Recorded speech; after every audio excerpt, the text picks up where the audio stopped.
성경 사도행전 2장 37절에서 41절, 사도행전 2장 37절에서 41절. 저희가 이 말을 듣고 마음에 찔려 베드로와 다른 사도들에게 물어 가로되, 형제들아, 우리가 어찌할꼬 하거늘 베드로가 가로되, 너희가 회개하여 각각 예수 그리스도의 이름으로 세례를 받고 죄사함을 얻으라. 그리하면 성령을 선물로 받으리니 이 약속은 너희와 너희 자녀와 모든 먼 데 사람 곧 주 우리 하나님이 얼마든지 부르시는 자들에게 하신 것이라 하고, 또 여러 말로 확증하며 권하여 가로되, 너희가 이 패역한 세대에서 구원을 받으라 하니, 그 말을 받은 사람들은 침례를 받으며 그날에 제자의 수가 3,000이나 더하더라. 아멘. 성령이 임한 그 사건을 많은 사람들이 잘못 오해하고 있습니다. 성령이 임한 사건은 어떤 기적이 일어나고 어떤 은사를 받고 또 아니면 신비스러운 사건이 일어난 것을 사람들이 생각을 하는데, 성령이 임하실 때 그런 현상들은 있지만 그것이 성령이 임하신 사건의 중점은 아닙니다. 성령이 임하신 사건의 가장 중요한 요점은 하나님이 미리 정하신 구원의 계획이 있었습니다. 예수 그리스도께서 십자가에 못 박혀 죽게 되는, 바로 인간의 죄를 위해서 피 흘려 죽으신 그것을 깨닫게 해주는 게 바로 성령이 임하신 사건이에요. 물론 방언도 하고 여러 가지 신비한 일도 있고 병도 낫고 여러 가지 현상이 나오지만 그것이 성령이 임하신 목적이 아니라는 거예요. 진정 성령이 임하셔서 하시는 것은 바로 예수 그리스도가 나의 죄로 십자가에서 피 흘려 죽으셨다는 것을 알게 하는 겁니다. 그래서 많은 사람들이 성령 하면서 그냥 어떤 신비한 사건만을 찾아다니고 하는데, 그게 아니라 예수님의 나의 주, 나의 그리스도라는 그것을 분명히 깨닫게 해주는 거죠. 그리고 예수님이 죽으시고 무덤에 갇히신 후에 하나님은 예수님이 사망에 매여 있을 수 없다 해가지고 다시 3일 만에 부활시키셨죠. 예수님이 부활함으로써 우리의 구원이 완성이 됐습니다.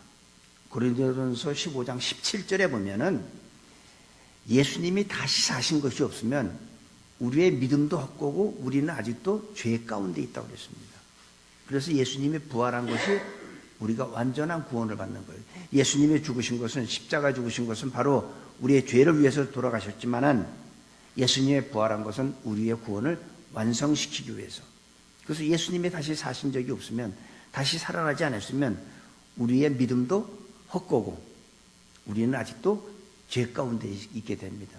그 예수님이 승천하시고 오순절날 영으로 오신 예수가 바로 성령님이라는 거예요. 오셔서 많은 기사와 이적을 행해 주셨죠. 그런데 베드로가, 하나님께서 베드로의 입을 통해서 유대인들한테 한 말이, 그 예수를 너희가 죽였다. 지금 이렇게 얘기한 겁니다. 얼마나 기가 막힙니까?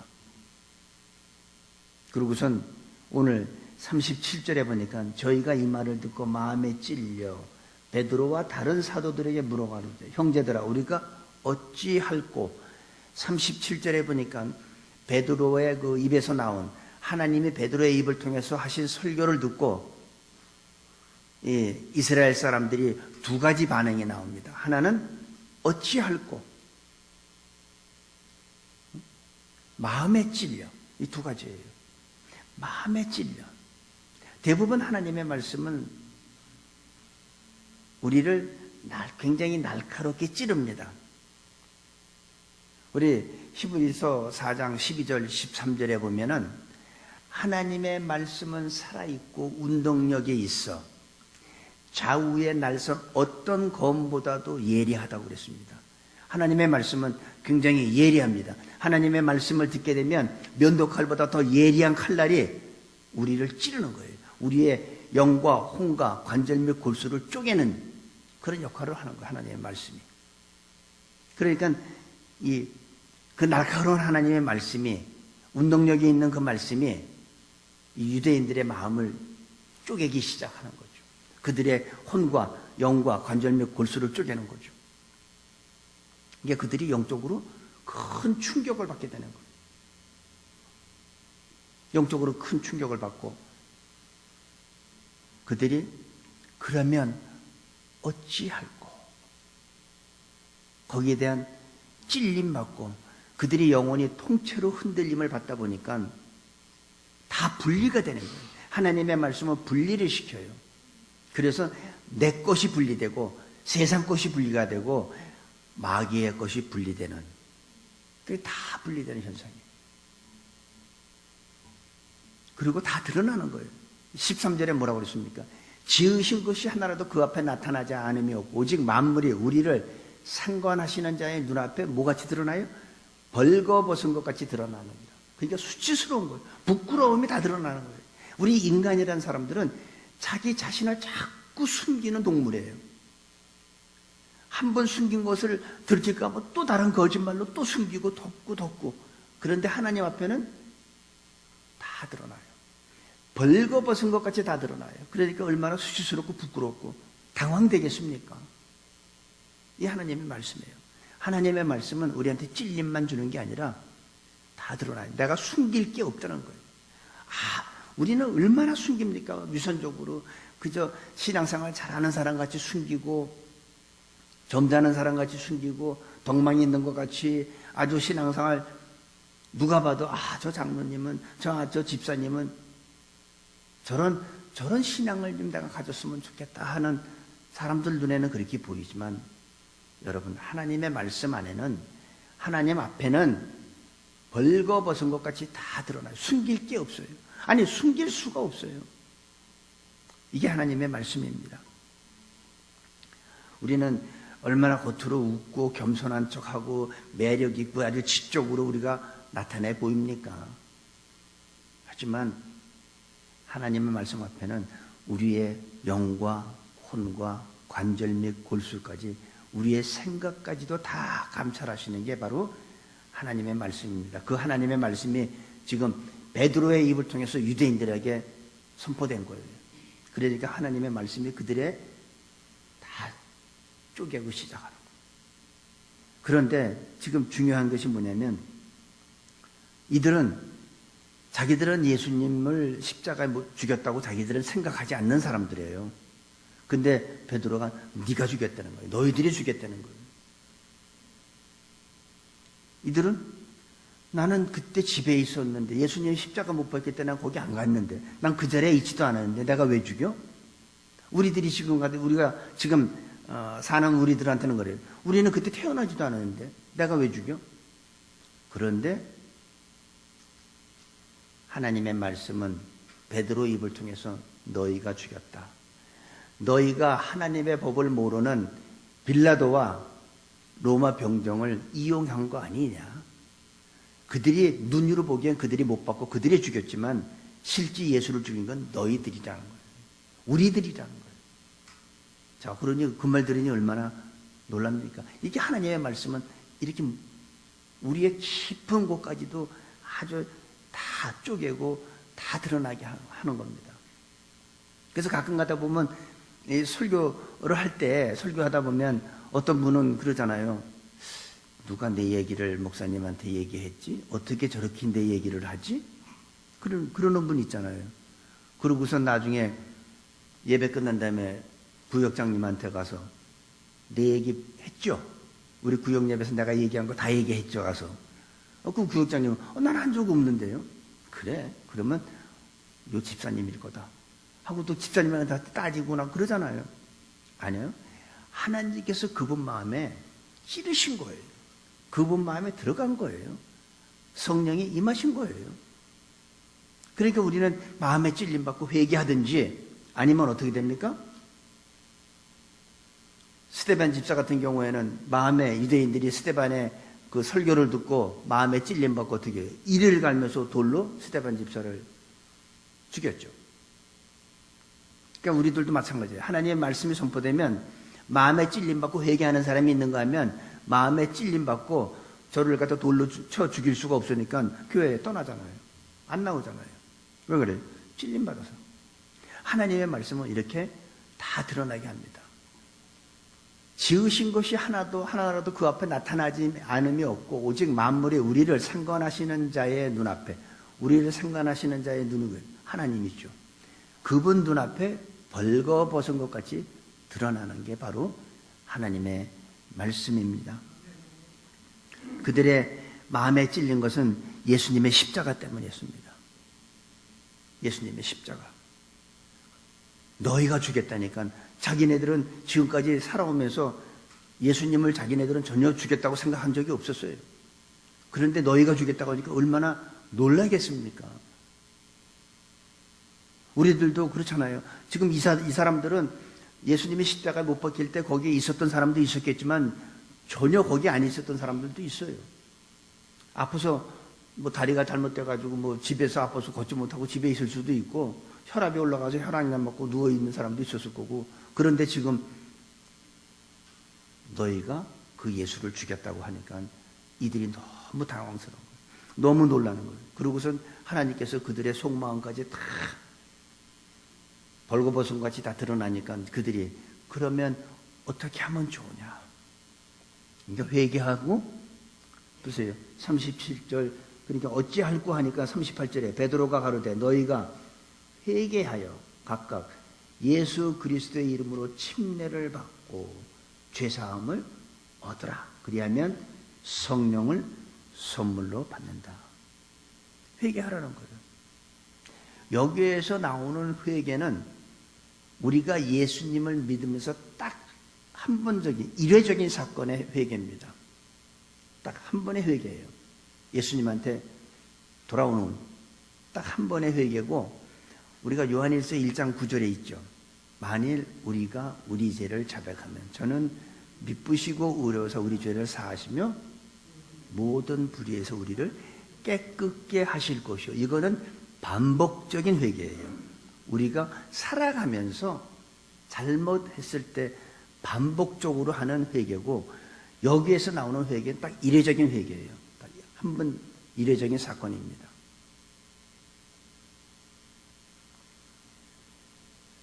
예수님을 우리는 나름대로 잘 믿는다고 생각하는 우리들에게 이 시간 성령께서 예수는 서기관이나 제사장이나 빌라도나 로마 병정이 죽인 것이 아니라 나름대로 신앙생활 잘한다는 우리한테 이 시간 성령께서 너희가 죽였다라고 만약에 한다면 우리 기분 어떨까요? 우리가 놀랍죠.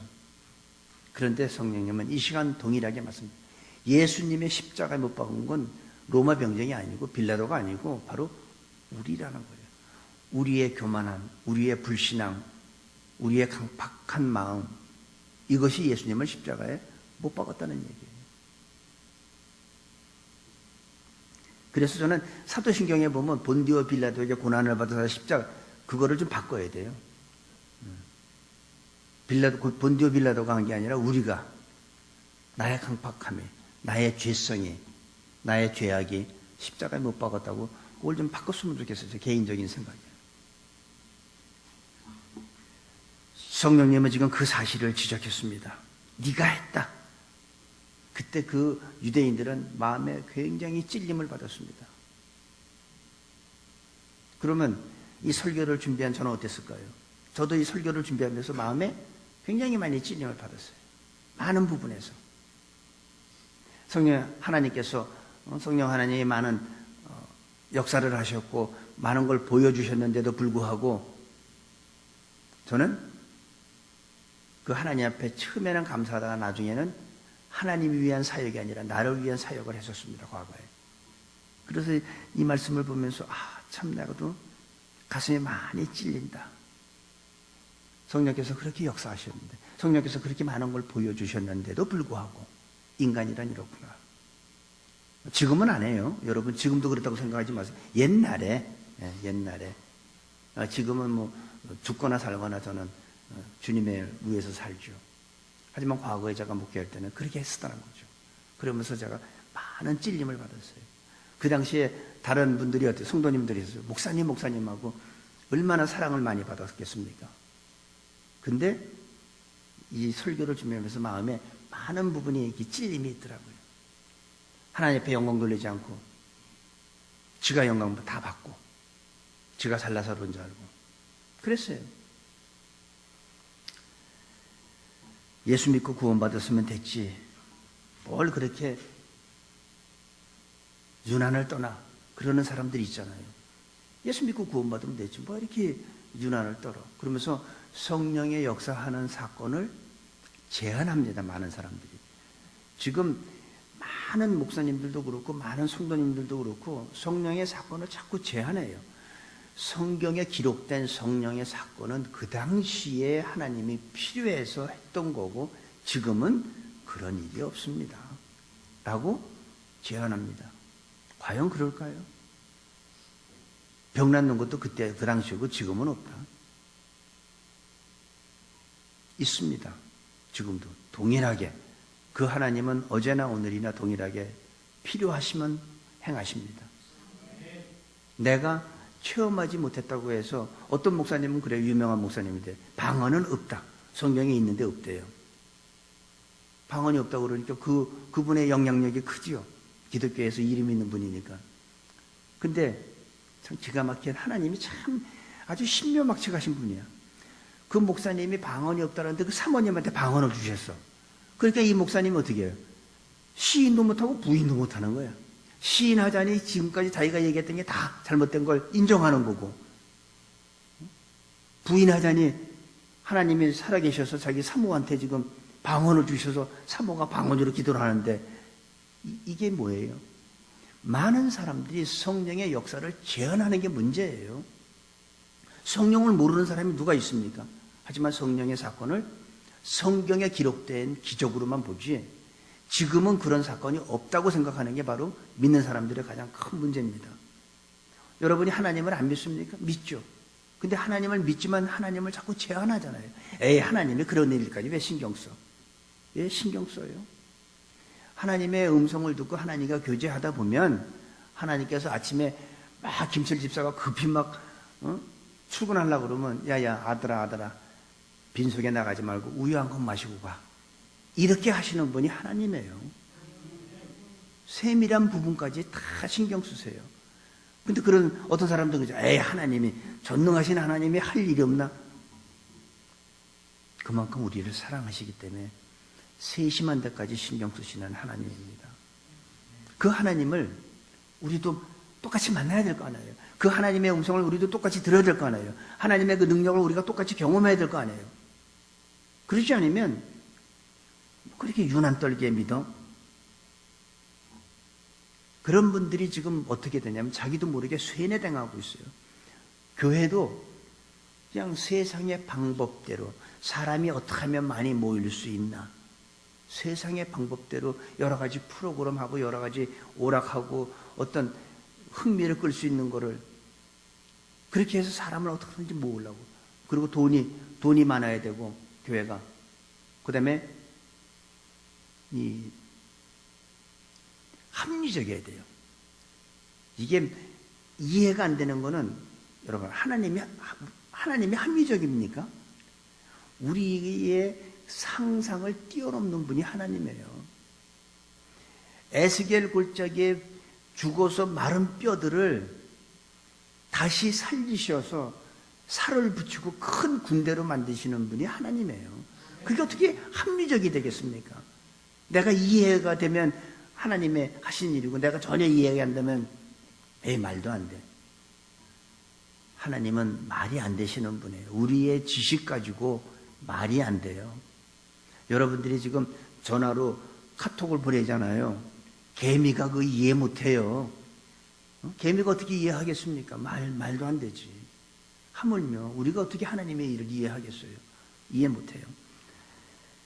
그러니까 교회도 세상의 방식대로 하고 기독교인 중에서도 성령을 부인하지는 않지만 성령의 사건을 옛날 초대교회로 제한하는 잘못된 범죄를 하고 있는 게 요즘의 현실입니다. 우리는 사도행전을 하면서 옛날의 사건이 아니라, 초대교회 사건이 아니라 지금도 일어나고 있다는 걸 우리는 아셔야 돼요. 지금도 귀신도 있고 똑같이 있어요.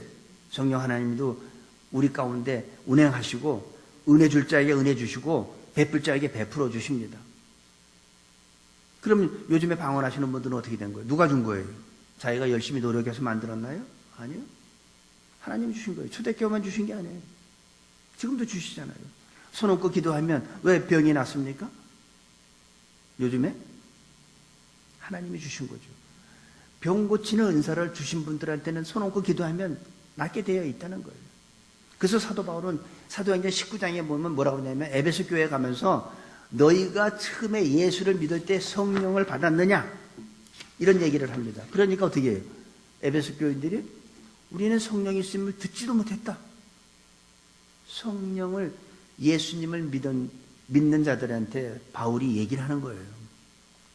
너희가 믿을 때 성령을 받았느냐? 우리는 성령이 있음을 우린 듣지도 못했다.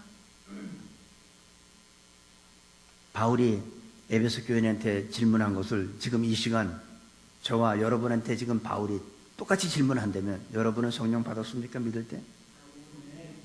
너희는 예수 믿을 때 성령 체험했느냐? 성령 받았느냐?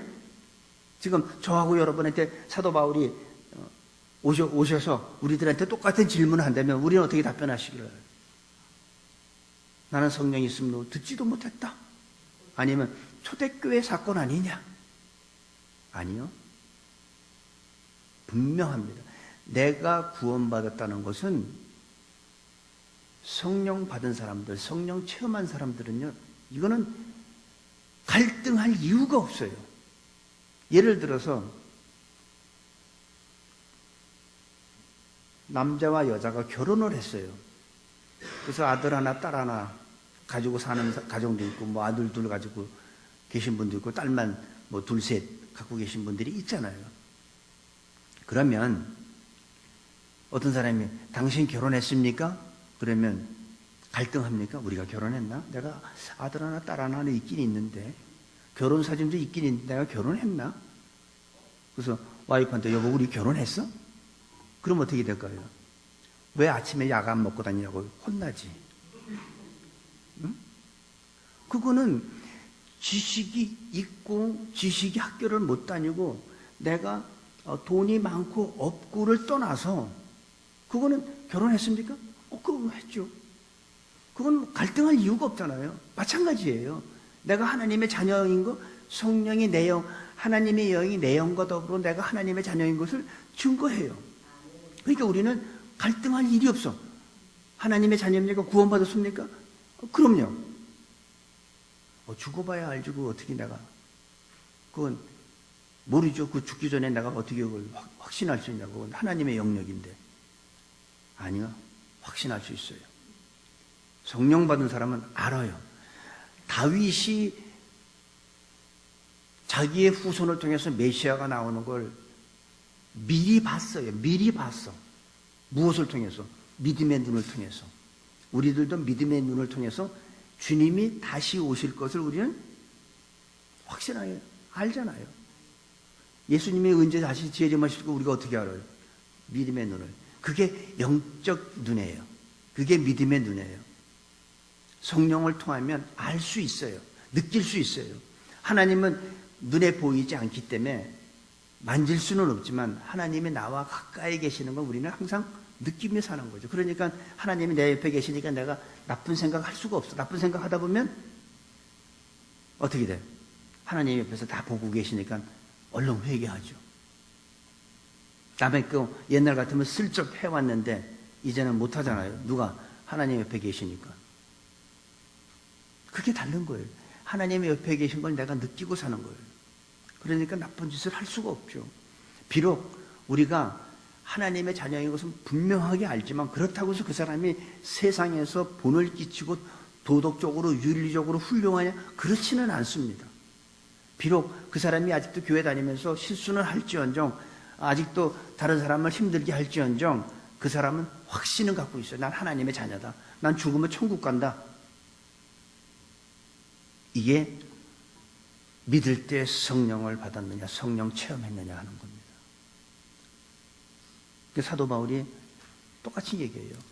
주 예수의 이름으로 침례를 받아라. 그러니까 성령이 임한 거예요. 그래서 그들이 방언하고 막 난리가 났어요.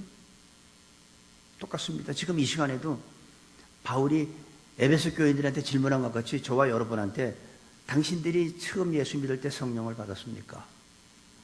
그러면 우리는 받았다고 할 수 있는 사람들도 있고 그렇지 않다고 하는 사람도 계시겠죠. 하지만 두려워하거나 걱정하지 마세요. 살아계신 그 성령 하나님을 사모하세요. 예수님이 약속해 주셨어요. 아버지께서 약속하신 그 성령을 너희에게 물 붓듯이 부어주실 텐데 떠나지 말고 기도하라는 거예요. 사모하라는 거예요. 두려워하지 말라는 거예요. 두려워할 필요 없어요. 그러면 하나님이 약속하신 그 성령은 우리에게 임하게 되어 있습니다. 아버지의 약속된 성령은 오순절에만 있지 않고 오늘 이 자리에도 임할 줄 믿습니다. 많은 사람들이 적당히 예수를 믿고 침례를 받죠. 침례는 그리스도와 함께 죽는 겁니다. 적당히 믿고 침례 받는 게 중요한 게 아니라 침례가 뭔지를 분명히 알아야 돼요. 침례는 내가 그리스도와 함께 물에 빠져서 죽는 거예요. 나는 죽고 내가 물에서 올라올 때는 내가 과거가 아니라 이제 새로운 피조물로 올라오는 거예요. 죽어야 돼, 내가 죽지 않으면 안 돼요. 그래서 침례 받는다는 건 내가 죽는다는 걸 의미해요. 내가 죽어야 그분이 내 안에 살죠. 내가 그리스도와 함께 못 박혀 죽었나니 그런즉 이제는 내가 산 것이 아니요 오직 내 안에 그리스도께서 사신 것이라. 갈라디아서 2장 20절에 있잖아요. 그게 침례의 진정한 의미입니다. 내가 죽는 것. 십자가 앞에 우리는 죽어야 합니다. 나의 죄와 싸우고 고민하고 죽는 경험을 우리는 해야 됩니다. 그렇게 죽은 나를 예수님이 다시 살리셨다는 영적 경험을 우리는 다 해야 돼요. 그게 뭐예요? 거듭나는 거예요. 나는 죽고 죽은 나를 예수님이 다시 나를 살리셨다는 그 경험이 우리 새누리교회 모든 분들한테 한 번도 빠짐없이 경험할 수 있게 되는 은혜가 하나님의 은혜가 넘치기를 간절히 기도합니다. 아버지 하나님, 내가 주님을 멀리서만 배웠습니다. 이제는 가까이 만나기를 원합니다. 멀리서 듣기만 했지만 이제 보게 하시고 체험하게 하옵소서. 하나님 없이는 아무것도 할 수 없음을 고백합니다. 오늘 성령 하나님께서 오시옵소서. 이 자리에 우리 교회에 오시옵소서. 모든 사람이 성령에 임하고 성령의 말하게 하심을 따라 말하는 저희 새누리교회 성도님들로 축복하여 주옵소서. 감사하며 예수님의 이름으로 기도합니다. 아멘.